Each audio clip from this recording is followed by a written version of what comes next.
ನಕಲಿ ಔಷಧಿ ದಂಧೆ ಕುರಿತು ಗ್ರೇಟರ್ ಬೆಂಗಳೂರು ಅಥಾರಿಟಿಯ ಆಯುಕ್ತರು ಪ್ರತಿಕ್ರಿಯೆಯನ್ನು ಕೊಟ್ಟಿದ್ದಾರೆ. ಜಿಬಿಎ ವ್ಯಾಪ್ತಿಯ ಕ್ಲಿನಿಕ್ಗಳಲ್ಲಿ ಪರಿಶೀಲಿಸೋಕೆ ಸೂಚನೆಯನ್ನು ಕೊಟ್ಟಿದ್ದೇನೆ. ಇದು ಜಿಬಿಎ ಆಯುಕ್ತರು ಕೊಟ್ಟಿರುವ ಪ್ರತಿಕ್ರಿಯೆ. ಜಿಬಿಎ ವ್ಯಾಪ್ತಿಯ ಕ್ಲಿನಿಕ್ಗಳಲ್ಲಿ ಪರಿಶೀಲನೆ ಮಾಡೋಕೆ ಸೂಚನೆಯನ್ನು ಕೊಟ್ಟಿದ್ದೇವೆ. ಯಾವೆಲ್ಲ ಔಷಧಿ ಸರಬರಾಜು ಅಂತ ಪರಿಶೀಲನೆಗೆ ಸೂಚನೆಯನ್ನು ಕೊಡಲಾಗಿದೆ. ಆರೋಗ್ಯಾಧಿಕಾರಿಗಳಿಂದ ಪರಿಶೀಲನೆ ನಡೆಸೋಕೆ ಸೂಚನೆಯನ್ನು ಕೊಡಲಾಗಿದೆ. ಜಿಬಿಎ ಮುಖ್ಯ ಆಯುಕ್ತ ಮಹೇಶ್ವರ ರಾವ್ ಕೊಟ್ಟಿರುವ ಹೇಳಿಕೆ ಇದು.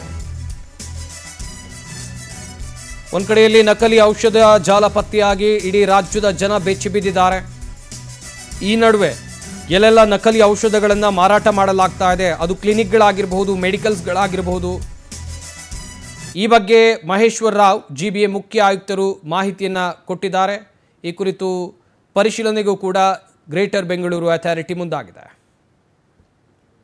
ನಮ್ಮ ಹೆಲ್ತ್ ಡಿಪಾರ್ಟ್ಮೆಂಟ್ ಪ್ರತಿ ಕಾರ್ಪೊರೇಷನ್ ನಲ್ಲಿ ಹೆಲ್ತ್ ಆಫೀಸರ್ ಅವರಿಗೆ ಈಗಾಗಲೇ ಈ ಎಲ್ಲ ನಮ್ಮ ಕ್ಲಿನಿಕ್ಸ್ ಮತ್ತೆ ಎಲ್ಲೆಲ್ಲಿ ನಮ್ಮ ಹಾಸ್ಪಿಟಲ್ ನಲ್ಲಿ ವ್ಯವಸ್ಥೆ ಮಾಡ್ತಾ ಇದ್ದೇವೆ, ಅದಕ್ಕೆ ನಾವು ಇದ್ರ ಬಗ್ಗೆ ಪರಿಶೀಲನೆ ಮಾಡಲಿಕ್ಕೆ ಹೇಳ್ತಾ ಇದ್ದೀವಿ. ನಮ್ಮ ಹೆಲ್ತ್ ಡಿಪಾರ್ಟ್ಮೆಂಟ್ ಪ್ರತಿ ಕಾರ್ಪೊರೇಷನ್ ನಲ್ಲಿ ಹೆಲ್ತ್ ಆಫೀಸರ್ ಅವರಿಗೆ ಈಗಾಗಲೇ ಈ ಎಲ್ಲ ನಮ್ಮ ಕ್ಲಿನಿಕ್ಸ್ ಮತ್ತೆ ಎಲ್ಲೆಲ್ಲಿ ನಮ್ಮ ಹಾಸ್ಪಿಟಲ್ ನಲ್ಲಿ ವ್ಯವಸ್ಥೆ ಮಾಡ್ತಾ ಇದ್ದೇವೆ, ಅದಕ್ಕೆ ನಾವು ಇದ್ರ ಬಗ್ಗೆ ಪರಿಶೀಲನೆ ಮಾಡಲಿಕ್ಕೆ ಹೇಳ್ತಾ ಇದ್ದೀವಿ. ನಮ್ಮ ಹೆಲ್ತ್ ಡಿಪಾರ್ಟ್ಮೆಂಟ್ ಪ್ರತಿ ಕಾರ್ಪೊರೇಷನ್ ನಲ್ಲಿ ಹೆಲ್ತ್ ಆಫೀಸರ್ ಅವರಿಗೆ ಈಗಾಗಲೇ ಈ ಎಲ್ಲ ನಮ್ಮ ಕ್ಲಿನಿಕ್ಸ್ ಮತ್ತೆ ಎಲ್ಲೆಲ್ಲಿ ನಮ್ಮ ಹಾಸ್ಪಿಟಲ್ ನಲ್ಲಿ ವ್ಯವಸ್ಥೆ ಮಾಡ್ತಾ ಇದ್ದೇವೆ, ಅದಕ್ಕೆ ನಾವು ಇದ್ರ ಬಗ್ಗೆ ಪರಿಶೀಲನೆ ಮಾಡಲಿಕ್ಕೆ ಹೇಳ್ತಾ ಇದ್ದೀವಿ. ನಮ್ಮ ಹೆಲ್ತ್ ಡಿಪಾರ್ಟ್ಮೆಂಟ್ ಪ್ರತಿ ಕಾರ್ಪೊರೇಷನ್ ನಲ್ಲಿ ಹೆಲ್ತ್ ಆಫೀಸರ್ ಅವರಿಗೆ ಈಗಾಗಲೇ ಈ ಎಲ್ಲ ನಮ್ಮ ಕ್ಲಿನಿಕ್ಸ್ ಮತ್ತೆ ಎಲ್ಲೆಲ್ಲಿ ನಮ್ಮ ಹಾಸ್ಪಿಟಲ್ ನಲ್ಲಿ ವ್ಯವಸ್ಥೆ ಮಾಡ್ತಾ ಇದ್ದೇವೆ, ಅದಕ್ಕೆ ನಾವು ಇದ್ರ ಬಗ್ಗೆ ಪರಿಶೀಲನೆ ಮಾಡಲಿಕ್ಕೆ ಹೇಳ್ತಾ ಇದ್ದೀವಿ. ನಮ್ಮ ಹೆಲ್ತ್ ಡಿಪಾರ್ಟ್ಮೆಂಟ್ ಪ್ರತಿ ಕಾರ್ಪೊರೇಷನ್ ನಲ್ಲಿ ಹೆಲ್ತ್ ಆಫೀಸರ್ ಅವರಿಗೆ ಈಗಾಗಲೇ ಈ ಎಲ್ಲ